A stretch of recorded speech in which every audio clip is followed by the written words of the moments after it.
Well, here we are. Here we are. Another great weekend. What do you think? Hollywood goes from strength to strength.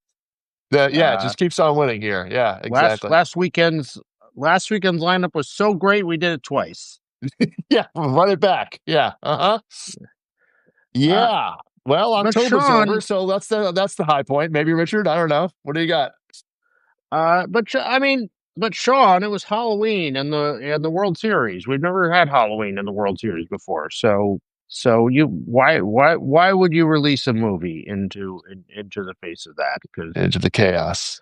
literally no one would see it. So, but what Th- what do you There is what do a you say? fair argument, Richard. I mean, not the World Series. You obviously was not predicted. That was a Game 7, so you never know how far that's going to go. Game 6 was Friday. Game 7 was Saturday. So that's obviously if you're planning films, that's always a in the ether out there. Is that something it could happen, and it did happen. And the game on Saturday night was over 25 million viewers. So that was that's a sizable amount of America. That's definitely not going to the movie theater on a Saturday night this weekend. So A sizable amount of America, but leaves 275 million who aren't watching it. well, Just in, yeah, in certainly. in this country alone, and then there's a planet beyond that's at least 40 million people. You are Uh, correct, but you are competing with something that's very, if the Super Bowl was on a Saturday, you probably would avoid it. Not that this is the Super Bowl, different size audiences, to be fair. But anyway, it's a consideration. But yes, to totally disregard a weekend is it's sad. I don't know. I really look at this and I'm just going back and look, Halloween's on a Friday and the numbers, you can go back to the box office through, history and the lowest this, wow, it sort of tied for the lowest with like from the 1993, I think, which was also a Halloween and things like that. And, so there is history here, Richard. It's not nothing, but there's also something to being the only, well, if nobody else is going to step up, that's a wide open, slot for me to have all the oxygen in the room to launch something. And I'm not competing with, three or four other things at the same time. And maybe a demo, for the film that's not yeah, maybe. targeting trick-or-treaters or something. There's something to that, Richard. Uh, so a couple ways I'd look at it. I think, first of all, it would never be your first choice of weekends, but that is why once upon a time you had a slate with all sorts of movies in it, Mhm. and they all didn't turn out to be giant. They all, when they came off the assembly line, didn't necessarily look like giant, enormous hits. So Mhm. the things that were maybe on you had an A, B, and C list. So the things that were on the C list, you had weekends like this to put them in, where you had a little room to yourself and a little Yeah. little oxygen they can get to. They were never destined to be giant runway smashes, but where they could do a little bit of business. But all of those movies now are on are opening on Memorial Day, and like that Right. that Yeah. that. So you don't have a full slate. Your C list becomes your B list, and are opening on premium weekend. And for your C weekends, you have nothing. Does that add up? Yeah, that's essentially again and why that volume problem is again pick your reason, but yeah, 2025 still clearly has the volume problem. Again, I think 26 I'm more optimistic. Again, that's me and I understand that, but just in terms of the things going to production, the lineup's already out there. Q1 is not a desert next year, which has been happening for the past couple of years. But we're not living in Q1 right now, Richard. We're living in early November 2025, and early November 2025 sucks. Like I can't. I read there's no other spin on it. I got nothing. I'm just looking back.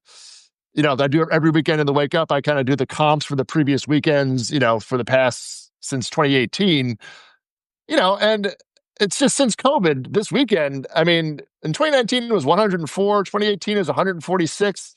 The biggest weekend we've had of this weekend since COVID was 72 million. And it's like this, it's just a disparity. This was, look, it changes weekend to weekend, but this one just really just, I was like, there's just a huge drop off here. Oh, exactly. I think what you're talking about, because this corridor would typically be those movies you're talking about, Richard, which weren't the holiday movies, which are coming up in 2 weeks. It's that, as you say, C list, whatever you want to have, that Yeah. like got you through. And it got, for this kind of it's not exactly holiday, not exactly summer, kind of thing. And Do a those little bit of movies, business. Open for right. 18 million in a rough weekend. Yeah, and that's what's really lacking here. So I hope that changes in 26. I don't know that that's going to be the case. I know I'm optimistic about it, but you're exactly right in terms of what I think is what would have been here that was not here this weekend. From what I've seen, I have no reason to think that it will change in 26 or ever again. Well, okay. The, Or there's the that theory. I mean, there, no one's increasing production like Well, we have Amazon coming in next year. There's some Amazon things that coming, are happening. Amazon coming in, possibly followed by Warner Brothers exiting. So Well, that's yeah, certainly another conversation. Yes, that we'll we'll see see. about that. We'll see. As Uh, I said, I called it optimism. I didn't call it faith or fact for certain. So yeah. yeah, but Um, So,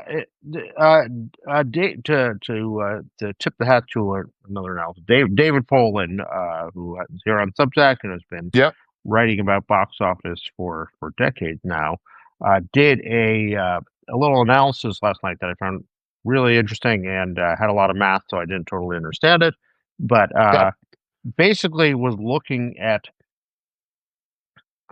how much of any month was holdover from the previous month and everything, and found that the clearly the shorter windows has cut off a huge amount of that, like much more than you would think. It was okay, that not just trace amounts, but that under this 50 million, you might have had another 30 million floating around or something. I'll get the numbers wrong, but that right. A but considerable float that's now not there. That's maybe yeah. again pivot or just not there, or we don't know. Yeah, So yeah, our sea level has gotten smaller. The problem with all this, of course, is that there's theater owners that need to survive, and they need to survive. And they had, and even though we didn't feel like putting anything out this weekend, they had rent to pay and staff to pay yeah. and everything else, and they were going into deeper into a hole this last week, and there will be a reckoning for this if it doesn't change. Yeah, but I've been talking a bit with Matthew Frank here at the Ankler, who's been just finished a national tour of movie theaters. He's going to be writing a piece about that soon. But one of his big takeaways that he talked to a lot of theater owners and patrons and things like that across the country, and a big theme that was coming across was everybody's doing events and other things that are not movies because it seems like they have rent to pay, they have things, real financial situations, and they're not counting on the movie business anymore. And when you've lost some of your main client there a little bit. And if they find success elsewhere, it's like when you come back with like, hey, can I get those 4,000 screens? I'll be Or like, no, I have a birthday party in theater 5, so sorry, I can't do that anymore. Or things like that. or even worse, when they don't find success elsewhere, Or don't, or then they go away. Right, either and or both of and those are not suddenly great. you're not just opening on 3,000 screens and something you can do at a heartbeat, and You can't do them; they're not there, or whatever it might be. Yeah, exactly. So there's something there, but that's it. I'll Matthew be writing more about that soon. I'm interested to hear more, but that's one of his big takeaways there. So but when you something look at to keep in mind. when you look at what's in the theaters this weekend, I mean you've got not just Chainsaw Man and K-pop Demon Hunters coming back again to do it, but you've got Right. Bugonia, you've got Back to the Future anniversary thing, Right. Number 6 movie in America. you've got Stitchhead from Briarcliff Entertainment. Yeah. You've got Bula Bali on 500 screens An from Indian Variance film. Film. Yeah. You've Yeah. got Indian film. you get a whole lot of things that aren't studio films here taking up. I mean, I you know, mean, they're not doing huge business, but they're out there, yeah. Begonia is on 2,000 screens, which Yeah. seems insane to me, but the screens are there. So, They went wide. Yeah, that's for sure. But Richard, I but do want one small point I want to mention on the follow up to your thing about the windows, which I'm not seeing out there yet. And I just want to put on the table here about the Paramount thing. And this is going to definitely apply to Paramount. And if it combines with Warner Brothers, it'll combine with Warner Brothers as well. But Jeff Shell, who's now, one of the big wigs at New Paramount, he's the honcho, the guy who created the short window at Universal, mhm, which essentially says 17 days and out. And if it makes, I think, over $50 million, it's, 31 days. Paramount's currently a studio that at least does typically 4, if not 6 weeks of theatrical. right. That's the 2026. I guarantee you that is going to go to the Universal model. So we're going to even lose more of that money you just mentioned before, but that's fallen out. another studio and potentially two, if Warner's, that deal transpires, you're now going to have over half of the studio marketplace doing 17-day windows, which is going to exacerbate this problem. Just to put, I haven't really, again, Jeff hasn't said this publicly. He's working on his new pay one deals for 2026, which will be a part of this. But just to put out in the, out there in the ether that this problem you mentioned will probably get worse and not better in 2026. Not to put another down point on it, but just something I want to, just point out there at the top there. Since Regretting You is a Paramount movie, and we'll be playing in a few weeks for a few weeks here with the Colleen Hoover market. So yeah, I mean, listen, we're at a. I mean, this is the point when if theaters, if you start having wholesale theater shutdowns shortly, um, this is the point where it's like you look at back at how are people just looking at this and not doing anything about it? How? I right. mean, I know there's the tragedy of the commons, but it's not like there's a thousand studios that have to Yeah. have to support this. There's only like five of them that have to step up and get involved here and see that there will be a medium impact, unless they just don't want to be in this business anymore. So, Or if Netflix buys Warner's, then yeah, which may be the case. So anyway, but looking, I will say, I mean, it's not a huge number. Regretting You did about $8 million. This is the second week. This is the film. This is the spot. A 30% drop, Richard. That's that's pretty good. Granted, no new competition. I get it, but even without that factor, that's a pretty good number. And you have the opening night was 75% under 35 and 80% women. And I'm like, there's something to super serving an audience that they're the ones who are going to do all your week two publicity for you. And that really seems to have again, not a massive hit, but to drop only 30% in the second week, that's a very strong hold. yeah. So there's something to, again, serving demographics that, this is for you. This isn't a 4-quadrant movie. Kind of back to those B or C movies you mentioned there, Richard. This at least, unfortunately, it's the second weekend, not the first weekend. But you could have said, could Regretting You have opened this weekend and maybe owned more of that audience versus competing, last weekend with 3 other movies. Interesting idea, certainly. So, but Yeah, I mean, how about counter programming the rest of the culture here? Like that if a lot of people are doing the World Series or Halloween, a lot right, isn't young women are not everybody. watching the World Series, right? Exactly, yeah, right. So surely we can put some of this AI to use to figure out who are those people that aren't watching. Yes, who's not? Yeah, and We got women under 20. 35 is probably a pretty good bet. Yeah, who are those other 275 million people? Can we? Yeah, or just give me 15. I don't even need that many. Yeah. Whatever. That's fine. Or the people who didn't go trick or treating. Who might those be? Right. Women 18 to 35. Yes, and they all went. A lot of them went to Regretting You. So kudos to Paramount on that one. And then But Black Phone I mean also, that's done 27, 50 million worldwide now. So it's nice. yeah. I mean, on a $30 million budget, that's pretty good, and that'll be a nice little play for Paramount. That probably plays out pretty well on streaming and all the other like I said, ancillary lines. Those romance films in the catalog online will Colleen Hoover movies will will do that well. will be an infinite repeat till the end of time. So exactly that will do very well.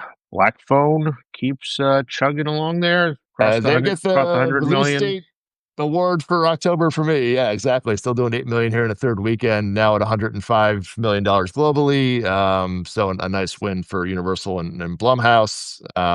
Probably a little bit below the original, but pretty close when all said and done. But again, down only 38% from last weekend and its third weekend. So again, no new competition. And this is the only horror movie on, quote unquote, Halloween weekend here. So it has that positioning. But well played, Universal. Tip of the cap for me on that one for sure. Yeah, Chainsaw Man. Is now at 30 million domestic. On a budget of like $40 or something. Yeah, I still not seen a number, but if Demon Slayer was 20 million, this one probably is less than that. So doing $140 million globally for for Sony. Sony has about 90 million of that. Big part of that's in Japan with another distributor. But yeah, again, it's the anime. We've had two hit. Fall seems to be, the time that Sony's targeted. Like, Demon Slayer's come out. The previous ones have come out that time of year. I'm curious to see if there's more volume to be had here, because again, this won't be another anime film for a while. It's not like, how reliable is this genre? And there's only one player. Sony Crunchyroll is it. There's not like three other distributors who are, kind of playing in this realm. We'll see if somebody else comes into it. It'll be interesting if they see the success and like, hey, maybe there's some money we can make here. But good for Sony. Crunchyroll is such a marketing tool for that audience, though. Yeah, To be able it's to, a I mean, collective of yeah. yeah, you've got every anime interested person on the earth right there that you can just Yep. there's no reason to buy a trailer or TV spot. You could just Right. You're not send seeing it. a marketing spend on this stuff and buying NFL games and things like that. Yeah, you don't, which is also the beauty of that model, Richard. Exactly right. Yeah. Yeah. Yeah. So that's a pretty unique and hard to challenge position they've got there. Very true. Good purchase. That used to be owned by our friends at AT&T. That was a good buy from Sony. So interesting footnote on that one.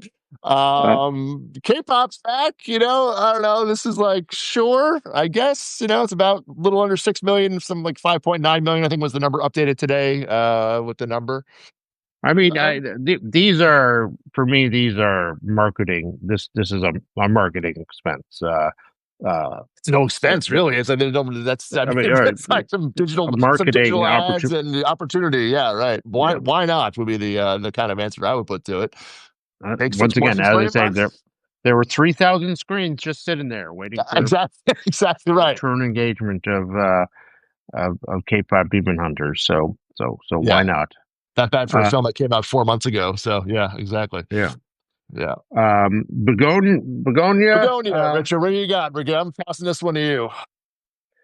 Yeah, I mean, okay, it made 5 million this week on a budget of It's that heard that I 45 imagine million is is the number that's out there. pretty Yeah. high. I don't. I miss the old platform releases. I feel like you put this thing out on 2,000 screens, and it's not a film for everybody, but and you've just kind of shot your load there, and what there's no it better catch fire, or else 5 million is your business, and you're done. Yeah. Um, Yeah. I'm not B Cinema Score, which again, this movie I've not seen it. Did you see it? I haven't yet. No. Yeah, I mean, I've heard, it seems pretty not. It has a point of view. I'll put it that way. Whether it's like, you're going to kind of be like, oh, that was great or that was terrible, kind of thing. So a B cinema score isn't shocking. It also wasn't ideal for for this kind of movie. But yeah, and I look back at Poor Things. This is a Yorgos Lanthimos movie. So this is the follow up to Poor Things. Essentially, Kinds of Kindness came out last summer, I should say. Um, that movie Poor Things never made over $3 million in a week, and that movie played over, I think it was a course, I'm going to say at least 8 weeks, where I was just doing 2 million, 2.5, 1.5. Like it just kind of played for a while. And not that look, there's different ways to do this. Important things I think had a better critical reception, obviously, and was a major Oscar factor there that year too. But this one, as you say, it's like, all right, we're just gonna. They did like 5 screens last weekend, and then it was 2,000, and you can't go down. You can't like fluctuate it. It's like you say, once you go to 2,000, you've gone to 2,000. And I don't know that these results really portend like, oh, there's going to be a long tail here. We'll see. I can be proven wrong on that, but it's a lot of money. That's a 45, and maybe that's for mostly global rights. So we'll see if it plays anywhere else in the globe pretty well. But that's a big number for Focus. I'll put it that way, Richard. That I'm not sure. Yeah, I mean, Uh, this is one more way of how Hollywood has forgotten the what used to be the first rule of entertainment. Leave them wanting more. Like mm, create some scarcity, or create like yeah, don't every movie just it's probably the generally it's the eighth installment of whatever you've seen, but even if it's not, they're all half an hour too long and just like glut you and make you feel vent, and there's no scarcity. You can see them the second you hear about them, and then you forget about them. But there's no there's no creating demand for anything The anymore. mystery, yeah. And even Yorgos, I mean, he's, and he said after this movie, he's like, I'm taking a break for a while. But like, you see, Paul Thomas Anderson comes back once in a blue moon. Marty is not Yeah, in this, like he's in that, I think an elite filmmaker in Hollywood. And like, he's been cranking it. He's been pretty prolific. And like, hey, maybe yeah, a little distance might benefit him just from the brand point of view. Like people are excited for what you're doing. But if you leave three, instead of leaving 9 months between your last movie, it's like, well, leaving a little distance might benefit the excitement, as you say. That's a good yeah. point, Richard. Yeah. Yeah. All right. Um, Back to the Future, they Yeah, made it's not five bad. million, and they have 4.7 million, $5 million here for a movie from 1985. A million of that well, was an IMAX, Richard, by the way. So that was well, some IMAX action on that. so there's IMAX. There's also IMAX screens sitting open, There's no other, exactly right there. The IMAX is wide open, everybody. So, so they could play a 40-year-old Michael J. Fox film. and So make $1 million. So yeah, yeah. yeah. Um, There's um, always money in the banana stand, Richard. That's my only take yeah. on that one. So The boss is not does not not seem to be catching not delivering fire. here. No, no. This is 3.8 million, $23 million globally. Just again, we did the autopsy on this last week. I'll kind of leave it there if you want to listen to that. But just yeah, not a great October for Disney, Richard. Between Yeah. Tron and this, they're up this weekend with the new Predator movie, so that's been tracking Yeah. better. Certainly, they're more optimistic about that one. But yeah, the Springsteen movie just not coming together. Um, Well, looking to yeah, you, Zootopia and Avatar and Zootopia Avatar. Exactly right. wipe Exactly. away all So, memory of all of this. which will probably, yes, Disney will be fine in Q4. I think I'm not too worried about Disney. Again, a balanced slate, and you take some shots. Some win, some take, some don't. I mean, Some miss. this is more like spending the pocket change from Avatar there for the Yes, yes, certainly. But I have no idea what Stitch Head is. I it's an don't even. animated movie. From Briarcliff. It's at $2 million, and it's not a you know. Uh, Major contributor. I had not heard of it until really this weekend. So not that it's on the demo for it, but so David, thanks for the note there. Springsteen's actually up to 30 million globally. So to be fair, Springsteen is at 30 million globally. Thank you for that, David, in the Well, notes. Yeah, small film from animated film. It'll be probably a 1 week and out kind of thing. So we'll see. Anyway, but I will note one battle and after another, Richard, still theatrical only at this point. Is not yeah. on home rental. It is still in theaters. It's the only place you can see that movie. So just an interesting note here. Um, early And early still November. and still keeps chugging It's along. probably going to hit Like, $200 million. So it's again, yeah. that's for Paul Thomas Anderson movie. That's for a guy who's never made a movie that's made more than 77 million dollars. That's a nice feat, I would say for sure. So And it's then not 300. I get it, but comes Oscars, and then comes yeah, it still has a life, still has a conversation, and back to not to point fingers at Tron, but Tron will have lost a lot more money than one battle after another for your big Q3 disappointment at the box office yeah, for everybody who yeah. was predicting otherwise earlier this year. So So anyway, what's coming next weekend? Is Help on the well, we way? got I said Predator Badlands is the big one, so that's kind of going to be the one to beat. And then Black Bear is entering the Christie movie with Sydney Oh yeah. Sweeney, the boxing movie. So this is Black Bear's first U.S. They have a new U.S. theatrical distribution arm. This is their first film. Black Bear also produced the film. It's a biopic of a female boxer, I believe, is Yes. the storyline there, MMA. or MMA. MMA. I think you're right. Yeah. So the So we'll the see. Sydney Sweeney in a whole different, she say what you will about her. I love, she's just trying a lot of different stuff and is not afraid Yeah. to, not afraid, but, just find these things exciting to not just keep doing the same thing. I'm sure she'll be getting much bigger checks elsewhere for certain roles, and she's choosing to engage across a wide variety of stuff here. So I don't know if I'm going to go see it. We shall see, but I applaud the creativity behind it, Richard.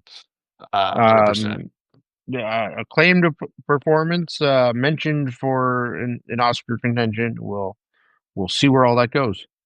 Yep. Yep.